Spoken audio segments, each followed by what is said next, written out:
नए साल से पहले केंद्रीय कृषि मंत्री शिवराज सिंह चौहान ने किसानों और मजदूरों को लेकर बड़ा ऐलान कर दिया है। बता दें कि कृषि मंत्री ने अपने भोपाल आवास से एक प्रेस कॉन्फ्रेंस की, जिसमें उन्होंने केंद्र सरकार की विकसित भारत जी राम जी विधेयक पारित करने को लेकर बड़ा बयान जारी किया। सरकार की इस योजना का लाभ देश के लाखों मजदूर परिवारों को मिलने वाला है। कृषि मंत्री ने इस दौरान किसानों के हक में भी बात की। चलिए आपको सुनाते हैं प्रेस कॉन्फ्रेंस के दौरान शिवराज सिंह चौहान ने और क्या बड़ा बयान दिया। लगभग 20 साल पहले मनरेगा योजना अस्तित्व में आई थी।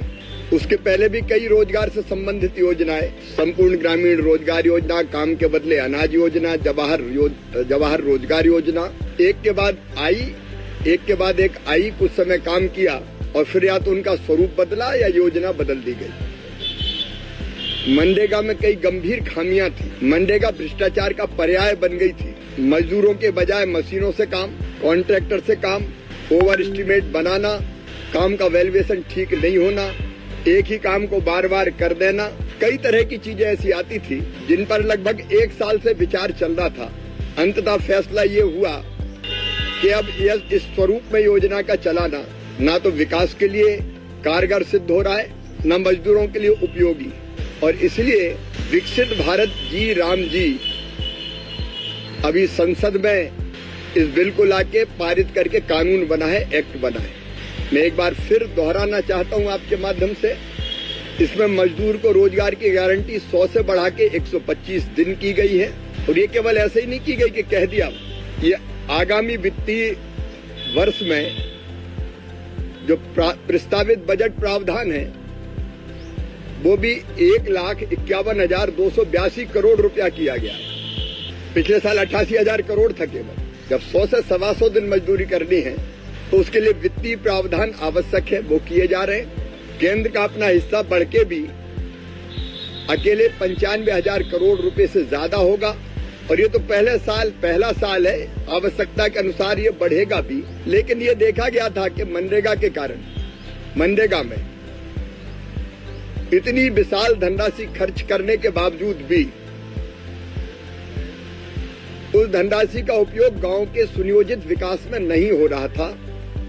विकसित भारत ये संकल्प है प्रधानमंत्री जी का, देश का ही संकल्प है ये, और उसके लिए जरूरी विकसित गांव के बिना विकसित भारत बन नहीं सकता। और इसलिए विकसित भारत जी राम जी योजना को विकास से जोड़ने का काम भी हुआ। विपक्ष की योजना का नाम बदलने के आरोपों पर उन्होंने कहा कि अतीत में भी जब विपक्षी दल सत्ता में था, रोजगार संबंधी योजनाओं के नाम कई बार बदले गए। उन्होंने कहा कि इस मिशन में बेरोजगारी भत्ता के लिए स्पष्ट प्रावधान शामिल है। बावजूद इसके विपक्ष लगातार इसका विरोध कर रहा है। ग्राम पंचायत गाँव के समन्वित विकास का प्लान तैयार करेगी और ग्राम पंचायत और ग्राम सभा जो काम तय करेगी, जो गांव के विकास के लिए आवश्यक है, वही काम इस योजना के अंतर्गत किए जा सकेंगे। और इसमें 4 तरह के प्रमुख काम: जल संरक्षण के काम, गांव का इंफ्रा, स्कूल, सड़क, पुल, पुलिया, अस्पताल, आंगनबाड़ी का भवन, आजीविका मूलक काम, अगर सेल्फ हेल्प ग्रुप को वर्किंग सेट चाहिए, कोई प्रशिक्षण का स्थान चाहिए, एफपीओज को या पैक्स को कोई अलग संरचना चाहिए काम के लिए, तो वो भी निर्माण किया जा सकता है। और चौथा, आपदा प्रबंधन के लिए अगर किसी काम की जरूरत है, ड्रेनेज का सिस्टम हो, रिटेनिंग बाल हो, उस तरह की संरचनाएं भी तैयार की जा सकती है। लेकिन ये सब करेगी गांव की ग्राम सभा और ग्राम पंचायत। अब पहले साल ही 1.5 लाख करोड़ रुपए से ज्यादा का प्रावधान होगा, तो आप अंदाज लगाइए 5 साल में 7.5 लाख करोड़ से ज्यादा रुपया खर्च होगा। अगर ये ढंग से गांव के विकास में खर्च हो जाए तो मजदूर को मजदूरी मिलेगी और गांव का स्वरूप बदल जाएगा।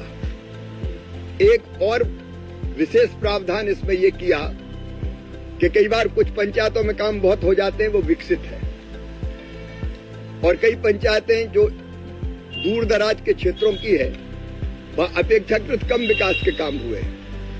तो विकास के काम और रोजगार के अवसरों की आवश्यकता के हिसाब से ABC 3 ग्रेडिंग पंचायतों का होगा। मतलब जहां सबसे ज्यादा काम की जरूरत है वो, एवरेज काम की जरूरत है वो, और जहां काम की जरूरत बहुत कम है वो, और उन पंचायतों को राज्य ही ग्रेडिंग करेगा और आवश्यकता के हिसाब से ज्यादा धनराशि आवंटित कर सकेगा जहां ज्यादा जरूरत है काम की। अभी बेरोजगारी भत्ते का प्रावधान तो था, लेकिन आधा अधूरा अधकचरा था, उसको पुख्ता करने की कोशिश की गई है। और कई बार मजदूरी में देर होती थी तो विलंबित मजदूरी के लिए कोई अतिरिक्त भुगतान नहीं होता था, उसका प्रावधान भी इसमें किया गया है। और एक बात और कि कई बार जो काम में लगने वाला स्टाफ था, रोजगार सहायक, मैट या टेक्निकल स्टाफ, उसकी तनख्वाह नहीं मिलती थी। 2-2, 3-3, 4-4 महीने शिकायतें आती थी हमको, और इसलिए इसमें प्रशासनिक व्यय को 6% से बढ़ा के 9% किया है। अगर 1,51,282 करोड़ में से 9% आप देखें तो 13,000 करोड़ से ज्यादा होता है। इससे जो इस योजना के काम में लगा हुआ स्टाफ है उसको समय से सैलरी का भुगतान सुनिश्चित हो सकेगा। लेकिन इसमें कई तरह की गड़बड़ों की शिकायतें आती थी। मैं पंजाब भी गया था तो पंजाब के मजदूरों ने शिकायत की कि उनको तो मजदूरी मिलती नहीं, ठेकेदारी काम कर रहे हैं। कई बार सड़क की सफाई और नहर की सफाई के नाम पर पैसा निकाल लिया जाता है। तो इसको टेक्नोलॉजी से जोड़ के यह कोशिश की गई कि इसमें पारदर्शिता रहे, इसलिए PM गति शक्ति से भी इसको जोड़ा गया, ताकि अगर पहले से कहीं कोई काम है तो वो दिख जाए, एक काम बार बार ना हो। कई बार सड़क का निर्माण शुरू होता था और बाद में पता चलता था फॉरेस्ट ने काम रोक दिया क्योंकि आगे फॉरेस्ट की जमीन है, ऐसी कोई चीज ना आए। और उसके साथ साथ टेक्नोलॉजी का इस्तेमाल करके भुगतान से लेकर काम के मूल्यांकन तक में पारदर्शिता रहे, इसका प्रबंध किया गया। और एक विशेष बात इसमें यह की गई कि जब खेती के पीक का काम होगा, कटाई का और बुआई का, उस समय राज्य सरकार ये तय कर सकेगी कि समय कृषि में श्रम की आवश्यकता है, इसलिए अधिकतम 365 दिन में से 60 दिन अलग अलग हिस्सों में भी वो बुआई और कटाई के समय इस योजना के अंतर्गत काम को स्थगित कर सकेगी। एक स्वयंपूर्ण योजना है। संसद में मैंने दोनों सदनों में इस पे 8 लोकसभा में 8 घंटे से ज्यादा बहस हुई। मैं 1:30 बजे रात तक बैठ के एक सांसद के सुझाव को या उन्होंने जो कहा उसको नोट करता रहा। कृषि मंत्री ने बताया कि उन्होंने लोकसभा में 8 घंटे इस मुद्दे पर बहस की है, लेकिन विपक्षी सांसदों ने केवल हंगामा किया।